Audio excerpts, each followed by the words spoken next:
మీరు బాగా గుర్తుపెట్టుకోండి, ఈ దేశ ఔన్నత్యము భోగముల వలన కాదు. భారతదేశం పేరు చెప్తే విదేశాల్లో దేనికి నమస్కరిస్తారు అంటే ఇక్కడ ధార్మిక నిష్ఠకి నమస్కరిస్తారు.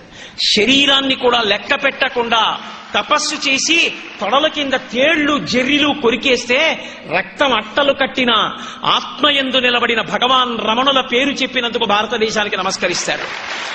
ఒక రామకృష్ణ పరమహంస కంఠంలో రాచపుండు పుడితే కాళికాదేవిని అన్నపు మెతుకు నేను కాదు అందరూ తిన్నది నేను తిన్నది అని ఏ మహానుభావుడు అన్నాడో ఆ రామకృష్ణ పరమహంస వల్ల ఈ దేశానికి నమస్కరిస్తున్నారు.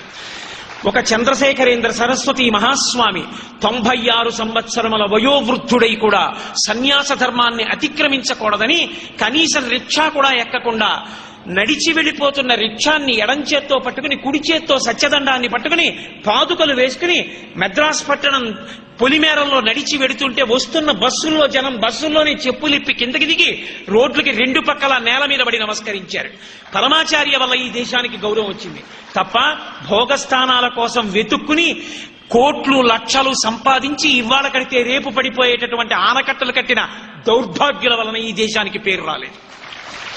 ఇంకొకరి వలన కాదు, ఆత్మ కోసం తాపత్రయపడిన మహాపురుషుల వలన ఈ దేశానికి పేరొచ్చింది.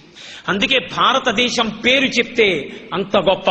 పోప్ అంతటి వాడు విమానం కిందకి దిగుతూనే ఆఖరి మెట్టి మీద నిలబడి భారతదేశపు మట్టిని తీసి తల మీద చల్లుకుని భగవద్గీత పుట్టిన భూమి, ధర్మక్షేత్రమైన కురుక్షేత్రం వెలిసినటువంటి భూమి, అటువంటి పరమపావనమైన భారత భూమి మీద తిన్నగా కాలు పెట్టకుండా మట్టి చల్లుకు దిగుతున్నాను అనగలిగాడంటే ఈ దేశం యొక్క వైభవం ఇక్కడ ఉన్న సనాతన ధర్మపు జీవనాడిలో ఉంది.